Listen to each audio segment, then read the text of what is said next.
Welcome to Turning Hard Times into Good Times. I am your host, Jay Taylor, and I am speaking to you from New York City on this, the 26th day of November, 2019.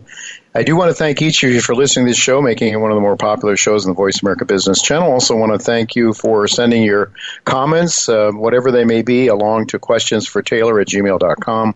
Questions, the number 4, taylor@gmail.com. And, of course, we do want to thank our sponsors because they make this show possible. Irving Resources, Novo Resources, Great Bear Resources, Gatling Exploration, and TriStar Gold Resources are our sponsors for today's show. I've titled today's show, Are You Underinvested in Gold? Wall Street and the Keynesian economists who dominate American groupthink have applied anti-gold propaganda ever since Lord Keynes called the yellow metal a barbaric relic.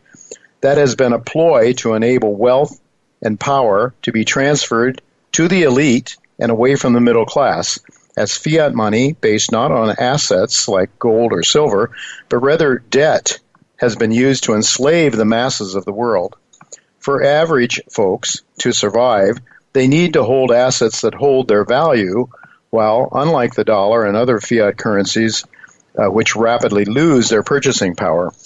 Gold is king when it comes to retention of purchasing power, and in bull markets, gold shares are the king of kings within this earthly realm. But in fact, as Frank Holmes will tell us in the second half of this today's show, most investors are very much underinvested in gold. In fact, it pays over the longer term to trade what amounts to actual counterfeit dollars for actual true money, gold.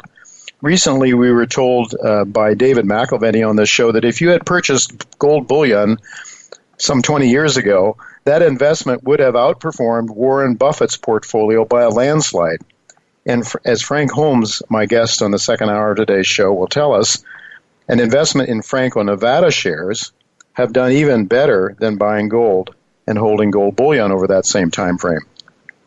So Frank Holmes will be with us during the second half of today's show to talk about gold shares, and in particular, which kind of gold shares to buy and which you may want to be more careful about investing in. Chris Taylor of Great Bear was scheduled to be with us, but because of an illness in his family, he is unable to be with us today. We do have Chris scheduled to come on the show on December 10th, when Harry Dent joins us for the first time. Chris will update us on Great Bear then, which remains one of the most fascinating gold discoveries I have covered in my newsletter over many years of writing it. Although Chris couldn't be with us today, we are fortunate to have Gwen Preston join us after our first commercial break. Gwen is a rising star within the gold mining newsletter writers fraternity. I expect that Gwen will have some very valuable insights regarding how to invest in junior mining shares that you won't want to miss. So you don't want to miss what she has to say after the first commercial break. Michael Oliver, who is now joining us every other week, wrote this weekend to his subscribers that gold needs to rise above 1485 by the end of this week to break above his momentum downtrend channel from gold's peak at 1560. That was in late August. As noted previously, Michael's work shows in order for gold to remain bullish, a gold bullish structure for gold to remain in, we need to see gold hold above $1,415 by the end of this month and above $1,423 by the end of December.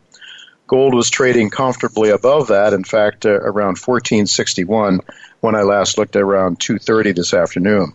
Regarding Michael Oliver's work, last week on Tuesday, he made me aware that he had done some technical work on Novo Resources.